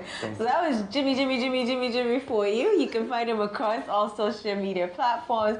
We'll be right back after this. Don't go away.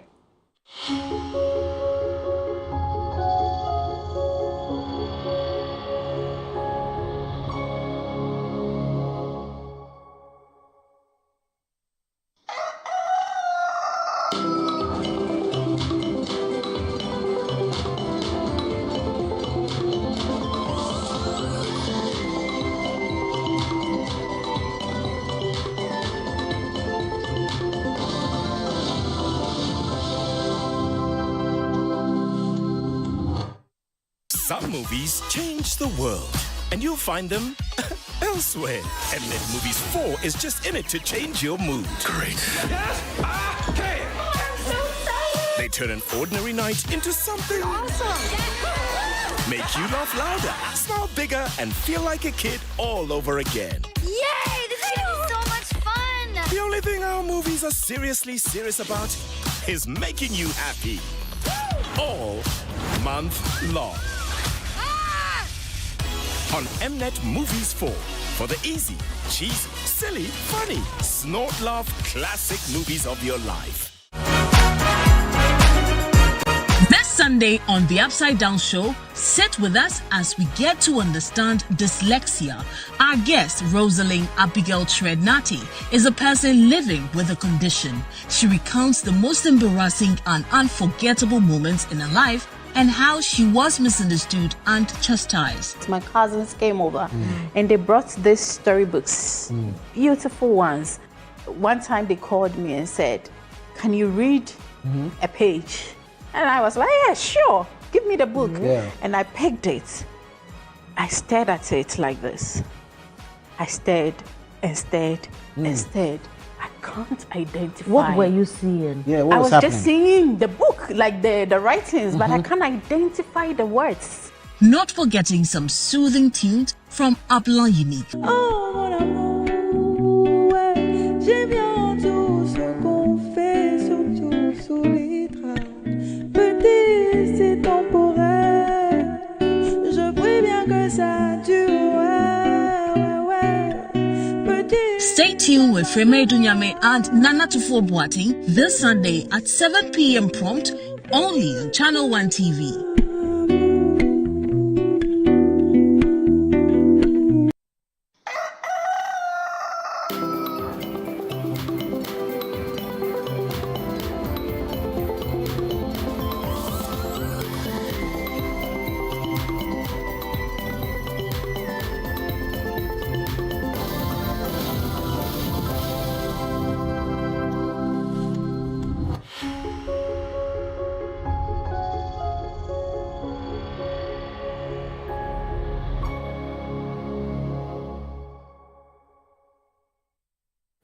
Welcome back to Breakfast Daily Weekend right here on Channel 1 TV. Myself, Jude Duncan. I'm just going by Eno with our guest artist for the day, Jimmy, with some exciting conversations. But now is the time for the sports segment and helping us, go through the discussions on the big sporting activities and games all through the week, and also previewing to, what to expect this weekend is my very good friend. He's in the Channel 1 newsroom on the sports decks, Yao AJ Minta, a.k.a. El Mint, a.k.a. El Minty, a.k.a. Monroe Minty. Oh, too much, man. Too much, man. Don Mint. Oh, too much, man. Sorry. No. The fans big pass my body. No. You therefore, we are a big man. No, the fans big pass my body. You are a big man. If I try to carry it, I'll fall. You can't. Guys, Yao has a theory, right? Mm-hmm. That, in my opinion, has been proven through over and over again. He calls it the eye test. Eye test. The eye test. The one, no be statistics playing to you. It's what we have seen on Nothing beats the eye test.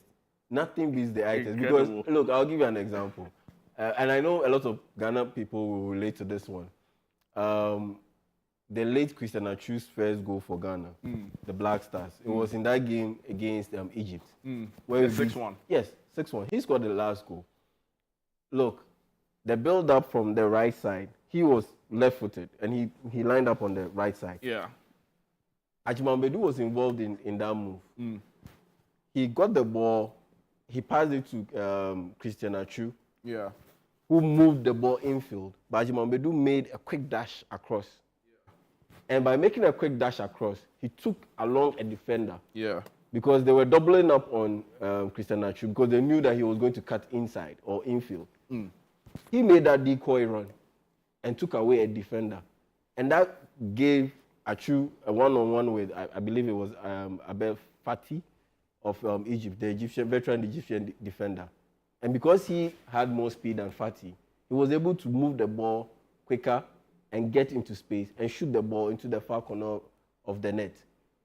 Ajimambedu's role in that goal, it won't count on the statistic sheet, but it was as important as anything in the lead up to the goal. So beyond the assist, pre-assist, goal scorer, key passes, it is the unspoken elements to the game. The eye test. Look, you can do the evaluations, the calculations, the analytics on projection of players. Nothing beats the eye test. If you go and watch a player play, you can tell that, okay, this guy has it.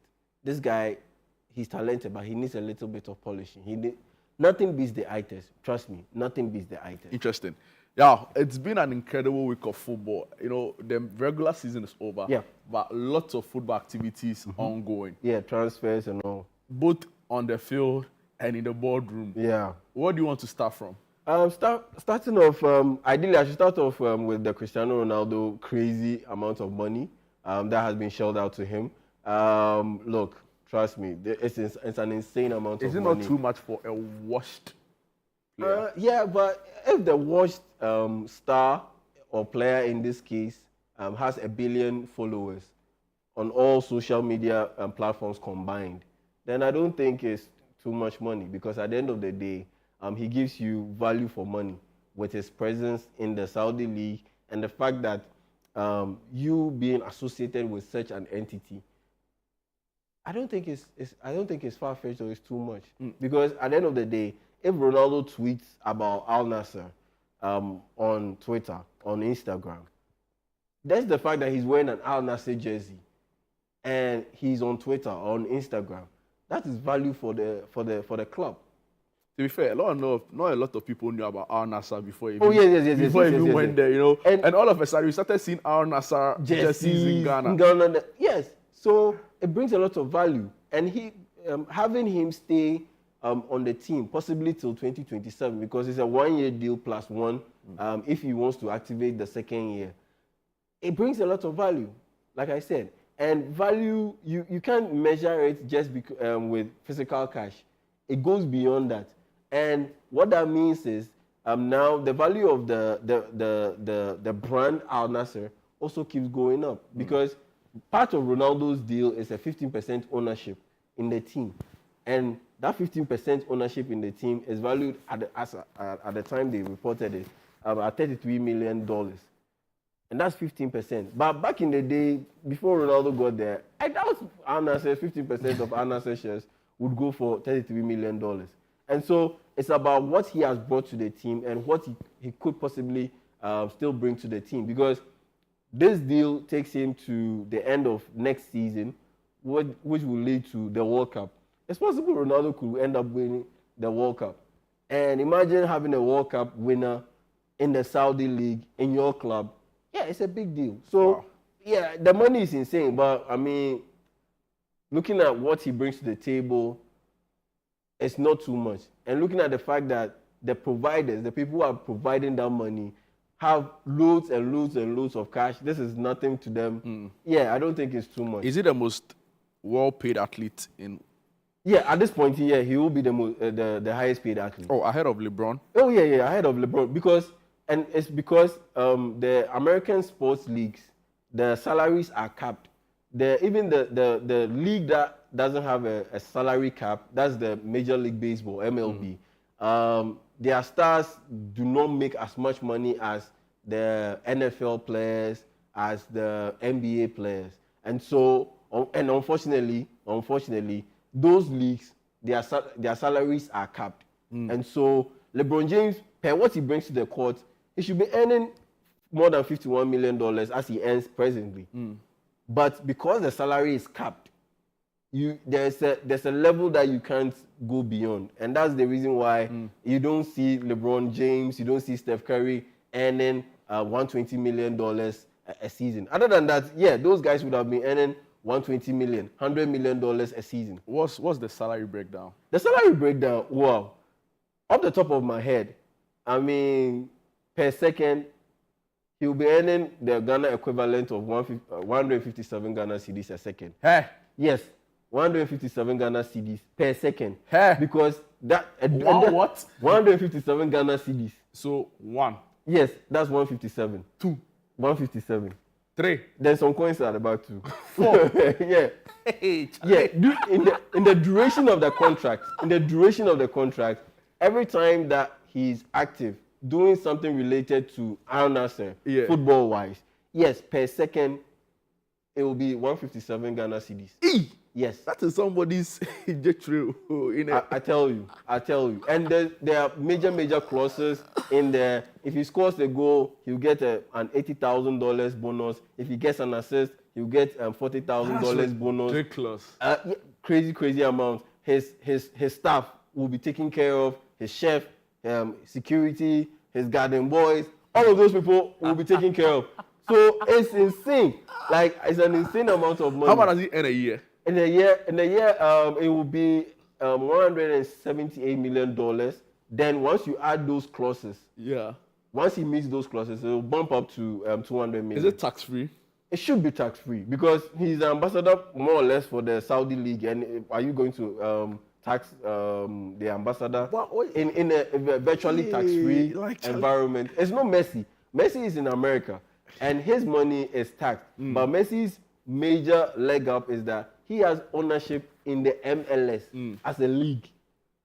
As part of the contract that got him to Inter Miami, the MLS owners came together and had to agree that, okay, we'll give a little bit of the ownership to Messi.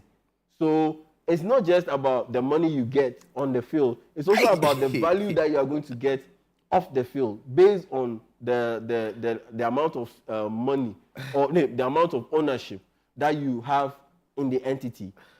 For Cristiano Ronaldo, it's the club Al Nassr.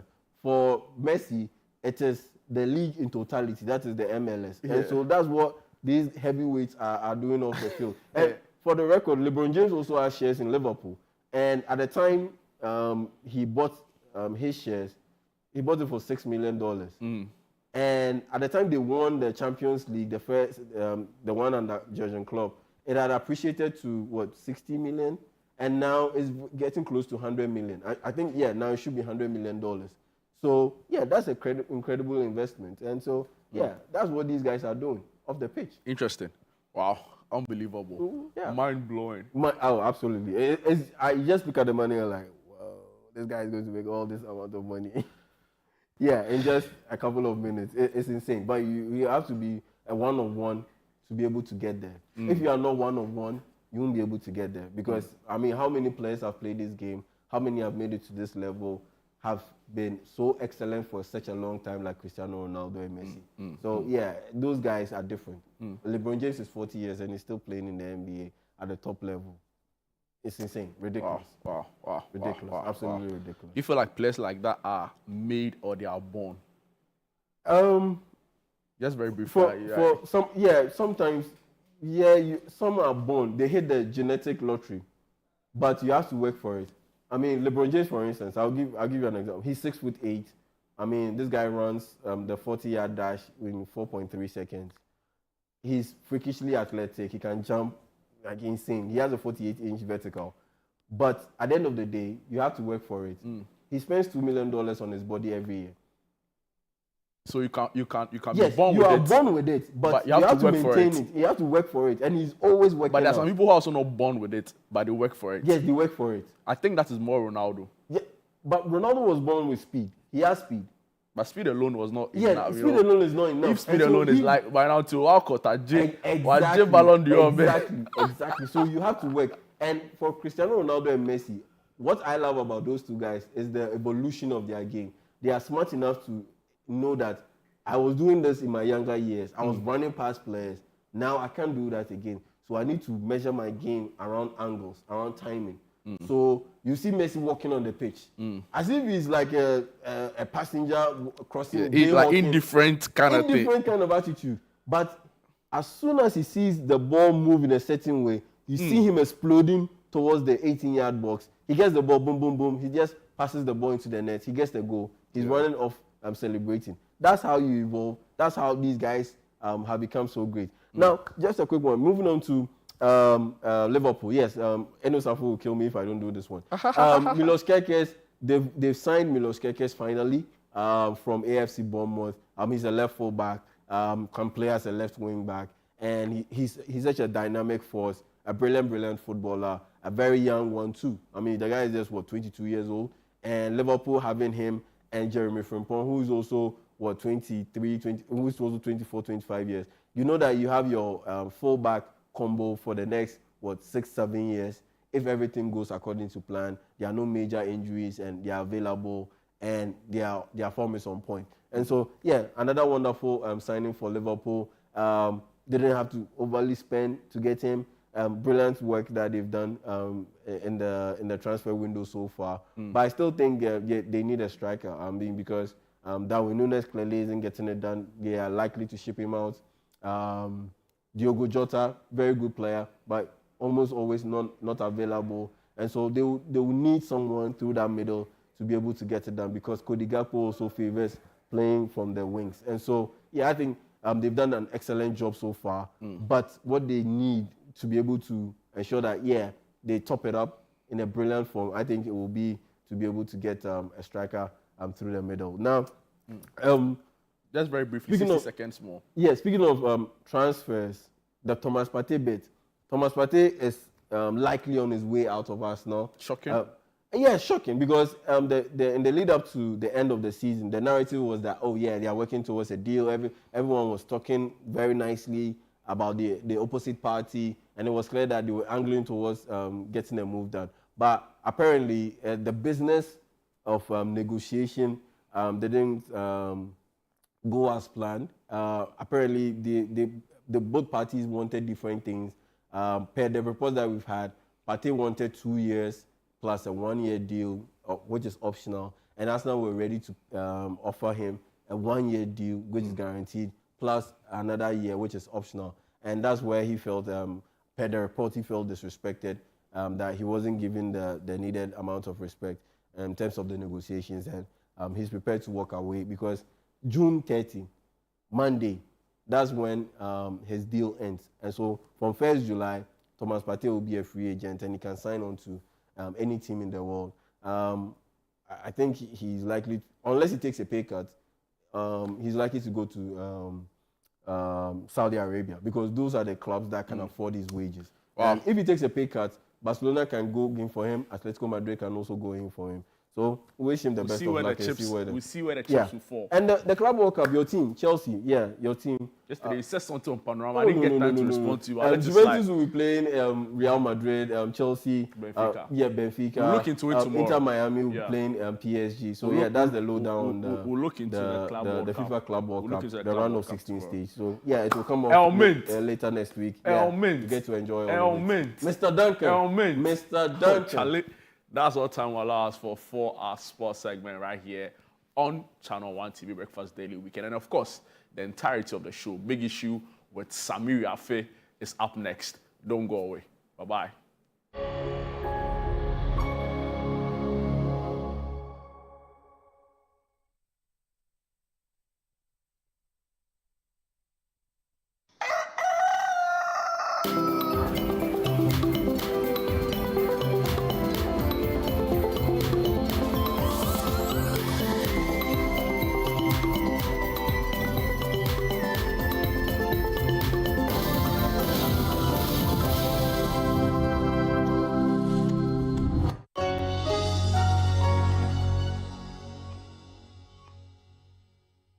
Some movies change the world, and you'll find them elsewhere. Mnet Movies 4 is just in it to change your mood. Great.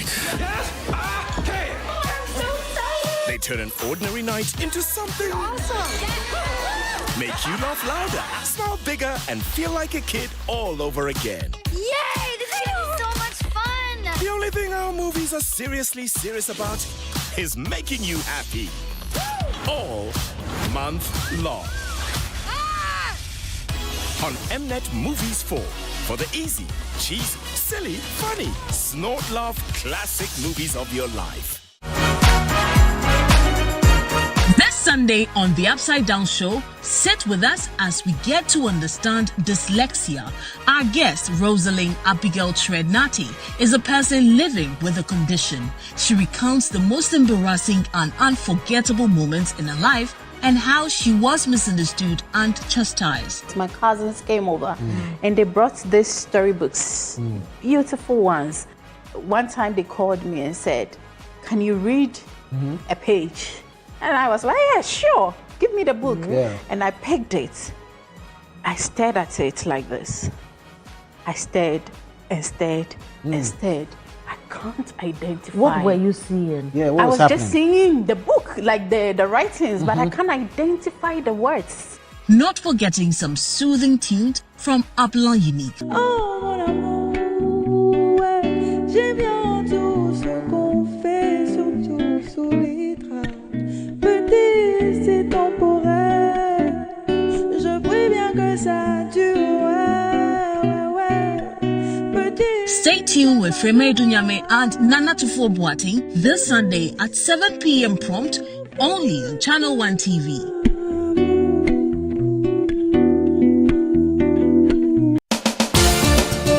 Where politics meets power, where the tough questions are asked, welcome to Face to Face. Every Tuesday at 9 p.m., join Umaru Sanda Amadou as he takes you face-to-face with the key players shaping the future of our nation. I lost over $10 million at the trade fair. You had a fight with the management of trade fair? I don't have a fight with them. I just deplore the way they went about what they did. Let's talk about the chief prosecutor of the state at the time that you were being prosecuted, Godfrey Yeboah Dame, the Attorney General. Yes. I think he was directed to jail us. By who? By the system. Boku has been a failure for your government, though. Can't be a failure. You have not solved it. No, you are not praising them, the previous government for solving Yendi, which was even a more difficult case. It's quite obvious that from these votes, the people felt that let's just let you go. So they were disappointed in us.